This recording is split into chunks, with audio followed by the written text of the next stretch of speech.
From ContainerDays Hamburg, this video is proudly presented by DAX IT. Welcome to our talk. So the title again, so we built a nice animation. So the title of our talk is Lot of the Rules you shall not pass of Kubernetes networking. Before we start, some words about us. Hey, I'm Christoph, working as a solutions engineer, technical solutions architect, however you want to call it, for Isovalent. I'm now part of Cisco since 1 year. Okay, so I'm Philip. I work at White Duck as a cloud solutions architect. I'm also Azure MVP and do almost everything around Kubernetes. For our talk, briefly agenda. So first we will get on the same level, so on the same page. So we do a short introduction about what we assume you should know. Then we do talk about multi-tenancy. Then we will switch over to Cilium policy enforcement modes, more in deep dive. Then we talk about implicit versus explicit network policies. And then we will do a live demo and also a takeaway. There's some more people coming. I hope some of you joined the other talk from Simon before. Was somebody in the talk about network policies? Some people, perfect. So we can build on upon that. So what we assume for our talk, what you should know. So we don't cover all the basics. So that's why we do some assumption. So we talk about the platform. So we are the network or the platform engineers, the administrators of this platform. And we cover our infrastructure namespaces with network policies. So for example, Ingress Nginx, Prometheus, what you call it, is in our hand. Yeah. So we controlling this, we do network security there. And what we do as a platform team, the platform is multi-tenant, so we give over namespaces to namespace owners. It can be a team, an application, whatsoever. So the namespace and everything in the namespace is completely not in our hands. So we create the namespaces, we give with RBAC permissions them to the namespace owners. So every app service runs on our namespace, we have the proper RBAC in place, and the teams whatsoever are in charge, right? And what we also assume on the cluster, Cilium is installed, so logically. Okay. And just a short wrap-up about multi-tenancy. If you don't heard about it, quickly. So we have a cluster, we have a namespace, we have application in the namespace. So another application wants an own namespace, classical multi-tenant scenario. And when you give those, when you do this scenario, so where your namespace owners do their own stuff in namespace, it comes with with great power comes great responsibility, right? So and often, sorry, I skipped that. So, okay, you see it, apps, okay. We'll go to this. Often when you give out this responsibility and this power, you often end up like this. So somebody ever saw this scenario within his platform? 1, okay. 2. Oh, there's some more, okay. I would say like 100 around, said it. Yeah, so often we give some power out and then the business kicks in, hey, we have deadlines, we need it urgently, whatsoever, and then we end up like this.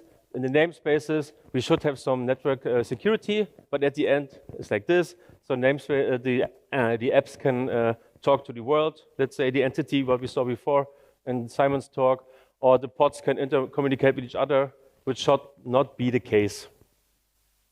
Okay, but don't worry, today we're talking about this, how you can prevent this with some guardrails and things. Yeah?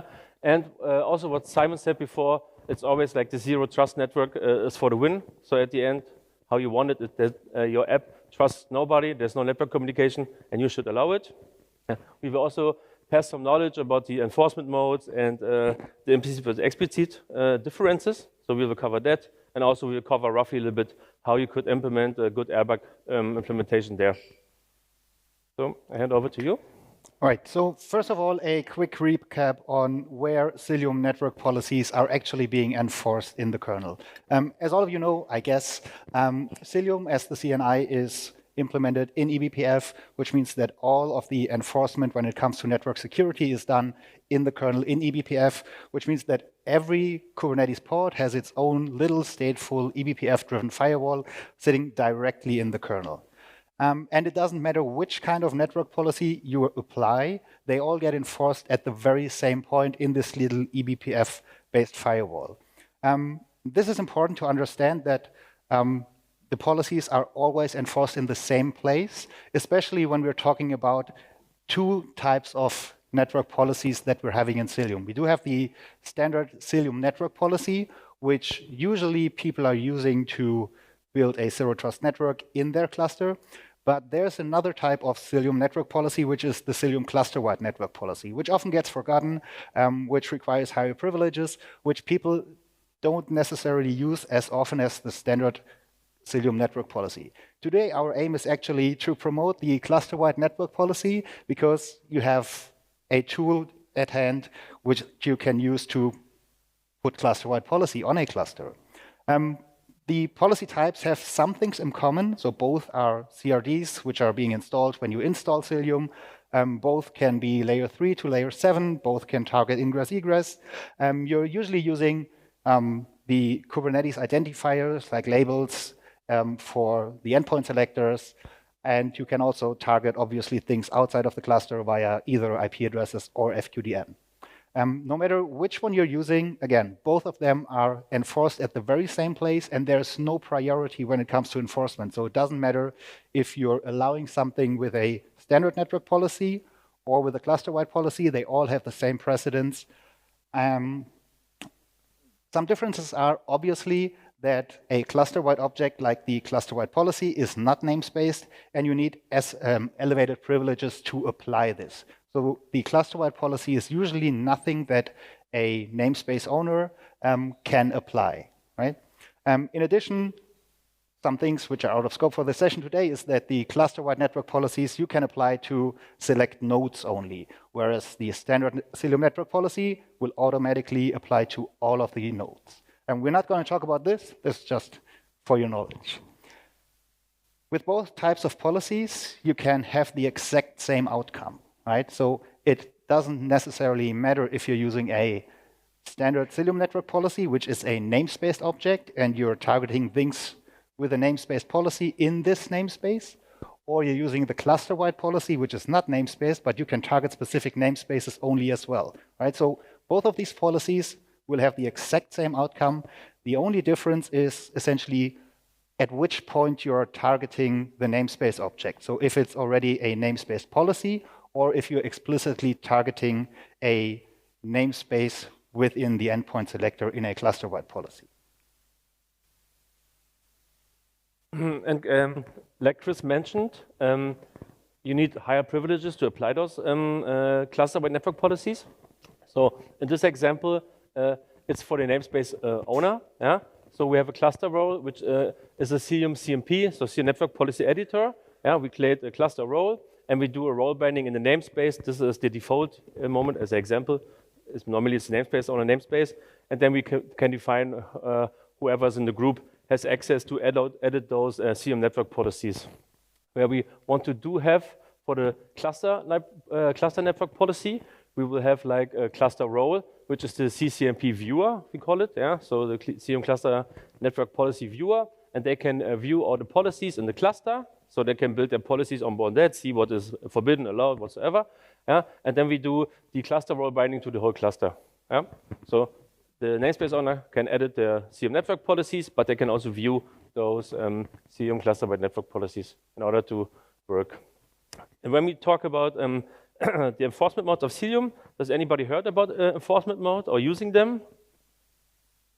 Nobody? Okay, perfect. So when you install Cilium on your cluster, by default, you're running in the default mode. That's what the name states. Yeah. So the default behavior is that there's every traffic is allowed until you define or select the first policy. So if you do a policy on, for example, you allow DNS, every other traffic will be disallowed. Yeah? When you allow DNS, every other traffic will be disallowed. When it comes to the always mode, so you can, when you install Cilium, you can say policy enforcement at always, then you will have all traffic blocked by default, and you have to allow everything. It's more the hard mode, so but it's zero trust at the end. But it also impacts the Cilium health checks. So the Cilium agents communicate with the node and each other. So you also have to allow that. Just keep it in mind. And there's the never mode, which no policies will be enforced ever. Also, if you define network policies, there will no effect. Yeah. So that's the never mode. As none of you heard about the different policy modes in Cilium, or none of you that know it, raised your hands. We assume that for the remainder of this presentation, we're working in the default mode in Cilium, which would mean that if you're installing the CNI, if you don't have policies in place, no traffic is blocked. So whenever an application wants to reach another application in the cluster, wants to reach something out of the cluster, it's allowed to do so.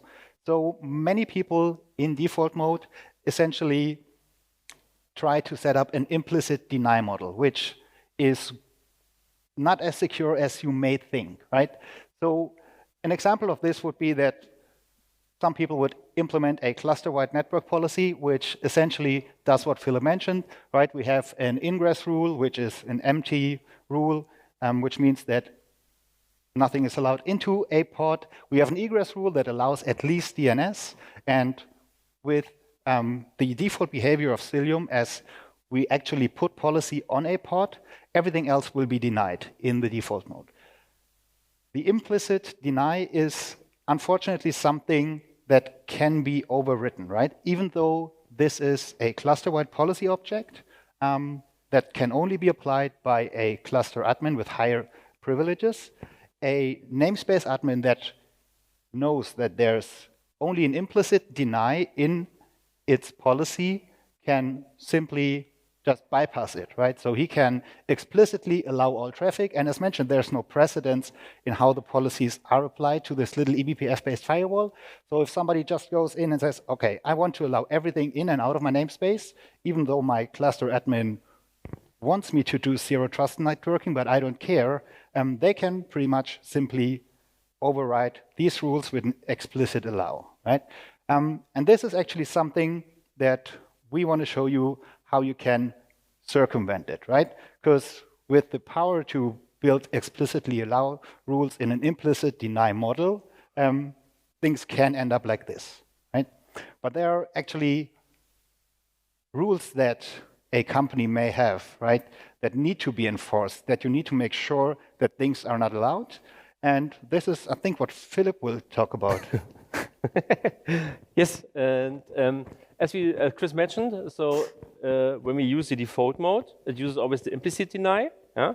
So after the first policy, select the endpoint, and then the always mode. But we can override it. Yeah?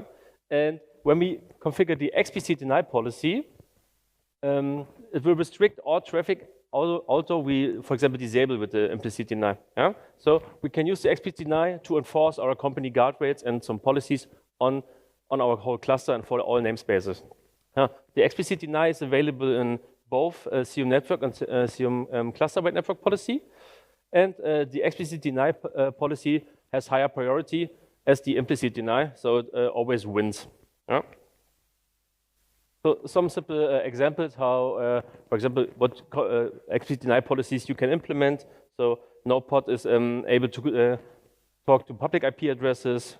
Test namespaces should never connect to prod namespaces. No SSR tenant connections.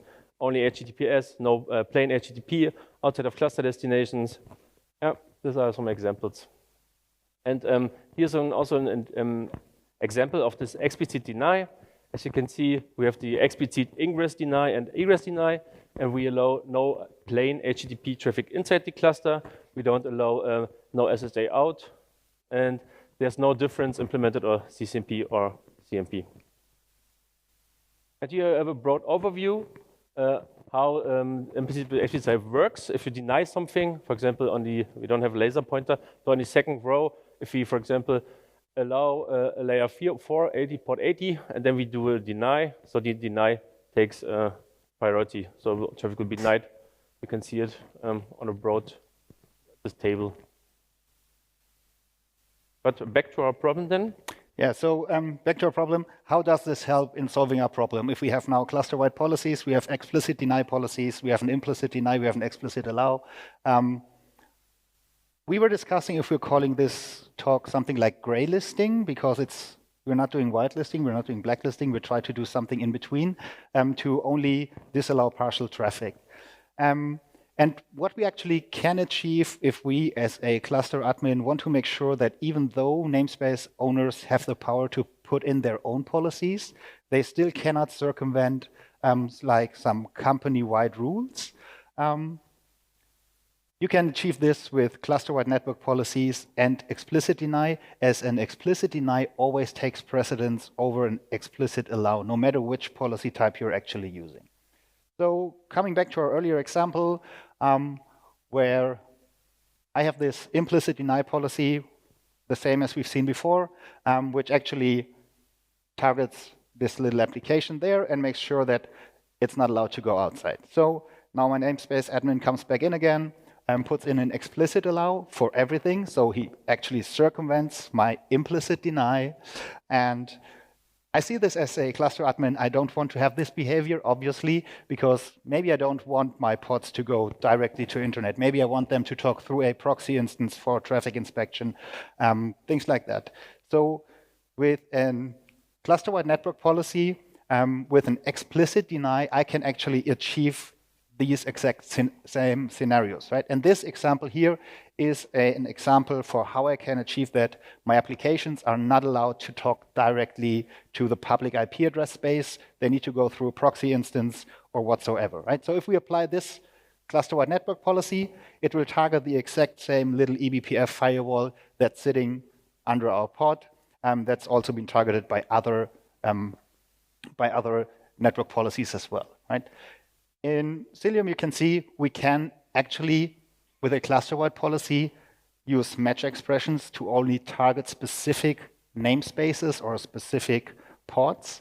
And what we're doing here is that we're not targeting these system namespaces. Like, so things that we have under control ourselves, we're not targeting those because we trust ourselves, but we don't trust our namespace consumers.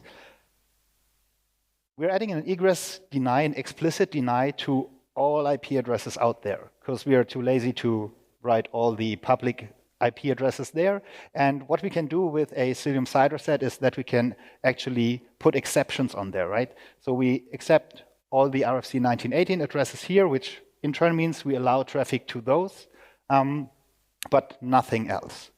So this would result in a behavior that actually my application cannot go directly to internet. So if you curl a publicly available FQDN on a public IP address, it will not work. But if you're targeting an internal IP that's within your trusted domain, within your data center, this will actually work, right? So this is also what we're going to show you in the demo. So we picked this example just to show you how you can put guardrails on a cluster. You could think of other things like Philip mentioned earlier, no SSH coming out of my cluster, no plain HTTP going into my cluster, going out of my cluster. So in this little demo we're going to show you right now, if internet works, you will actually see that it works, hopefully. So what I'm having in my cluster so far is one little pod. It's my demo pod. I'm executing into this down here in the white window. And I have already configured one cluster-wide network policy, which is my implicit deny policy that allows DNS, which is exactly the one that you saw earlier, right? So I'm targeting all of the namespaces except the namespaces that I have under control, including my proxy instance, because I don't have an external proxy.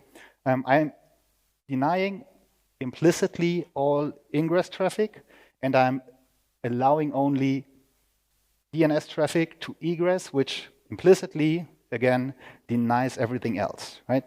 So with this setup, my application can only do DNS resolution, right? Nothing else will work. If we're going into my little application, we're trying to curl something which is on the public side, HTTP bin, we will see on the right-hand side in the WI that my application, again, is trying to reach the public domain, and we see that the traffic is dropped, right? Now, I'm a frustrated namespace owner. I know there's an implicit deny, hence I have the power to put my own policy on it, right? So I'm, again, using this implicit policy that allows everything in and out of my namespace for every single pod in my namespace.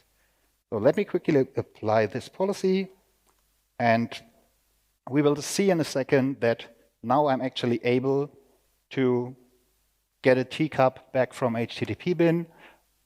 Hopefully, here we go. And in the WI, we will see that now my traffic is not being dropped anymore. You can see the green forwarded down here. And you can see also the green checkbox up here, right? So now actually my namespace owner bypassed all of my implicit deny zero trust networking security that I thought I had, but I don't have. So with the explicit deny policy that we saw earlier, I can make sure that it's not going to happen again, that somebody circumvents by simply putting an allow all onto its namespace. Applying this policy real quick, and we will see that, again, my application is broken, hopefully, right? So we see here it's 45 something, it's connecting directly to internet. If I'm trying the same kernel now, as I have an explicit deny for all of the IP addresses out there that are not in the private IP address space, that are not in my realm, I don't trust these, and traffic is dropped again. But I told my application owners, you can still access internet, obviously, by using a proxy instance, right? So I have a proxy instance here. When I'm now accessing public IP addresses or public web pages, public API endpoints, whatever, via this specific proxy, well, that's HTTP bin, that's not. Yeah, that's HTTP bin. It's actually working. We can see it's working. We have green forwarded, and we see that my application is now going through my proxy. It's not going directly to internet anymore. We can also see somewhere here that we actually see it's going via my proxy instance. And with that, we have actually made sure that our namespace admins cannot bypass any company-wide policies like don't go to public IP, don't do SSH, don't do HTTP plain, things like that. Okay, thank you. We almost finished. So the key takeaways we got today is like the default deny implicit is maybe not enough. So think about no matter if it's default or always enforcement mode, implicit is not enough. The CCNP can be used to explicitly deny unwanted traffic in all the cluster, so you can make the guardrails. Yeah? You can enforce your company policies there. And the CCNP series need advanced privileges, so you need to think about RBAC, as we showed in the example. Okay, we want to learn more. I think Isovalent, they have some nice network policy ebooks, right? Ebooks? Ebooks, yes. Yes, perfect. How you said it costs only your data, then you can have it? Yeah, it costs nothing besides your mail address. Okay, I think we are ready for questions. Thank you. I think the question was if you can migrate from an existing network CNI to Cilium on an existing cluster. That's a good question. I would say yes. Yeah, the short answer is yes. The slightly longer answer is it depends kind of on the Kubernetes distribution and on the downtime you can take. But for you, we have a nice eBPF-B. You can pick it up here. Yeah, for the first. It's like, what is it in English? A key attache? No. I think it's a key ring. Key ring, yes. So more questions, hand raise, before we have some more key rings. Yeah, we actually have people using the app now. So probably you get 30 questions or 50.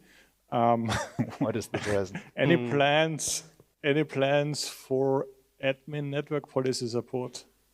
What is an admin network policy? Or what should it be in your opinion? I have not aware that there are any plans. I'm not sure what this should be. I think it's the same idea, but in Kubernetes maybe, I don't know. We can also take it offline. You just join the speakers afterwards. Yes, please. Or at the Isovalent booth later on. Second question is there some learn mode before activating the rules? Yes. So in Cilium, there's also a mode called the audit mode, where you can put policy in place, where you will see what the policy action would have been, but the traffic is still forwarded. So you can then use either the Hubble UI or the Hubble CLI to get a better understanding how the application behaves and or if your policy is working as expected. Thank you. Next question is, isn't the proxy now used to bypass your namespace rules? Yes, that's a clear yes. That's a clear no. But yes? It's a maybe? Yeah.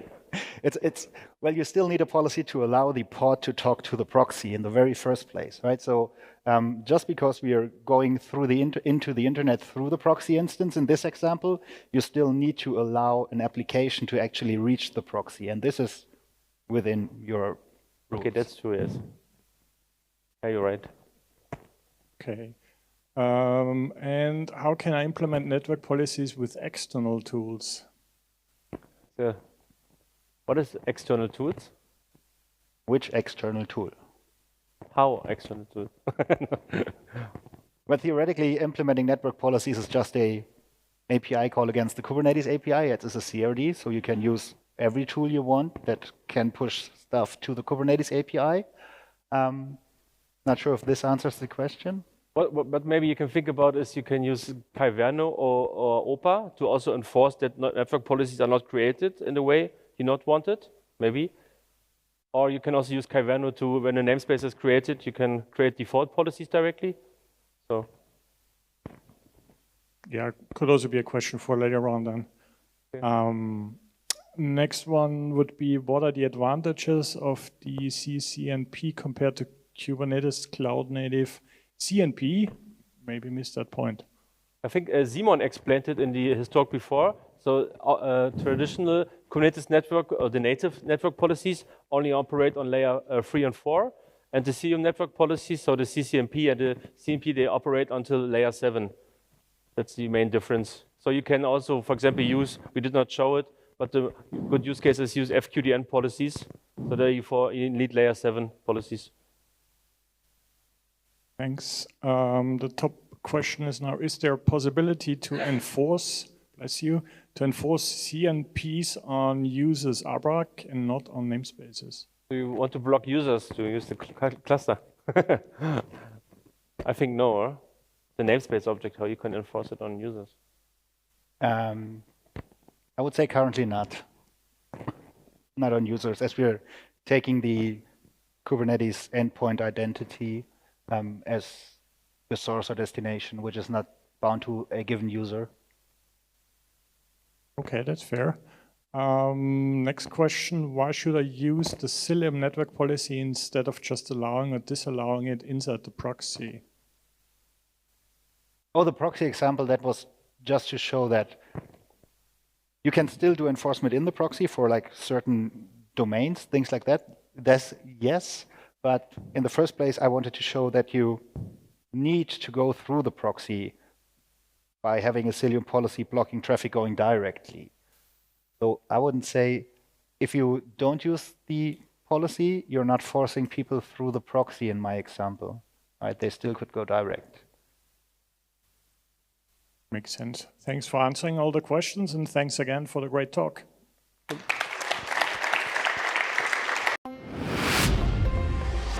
From ContainerDays Hamburg, this video is proudly presented by DAX IT.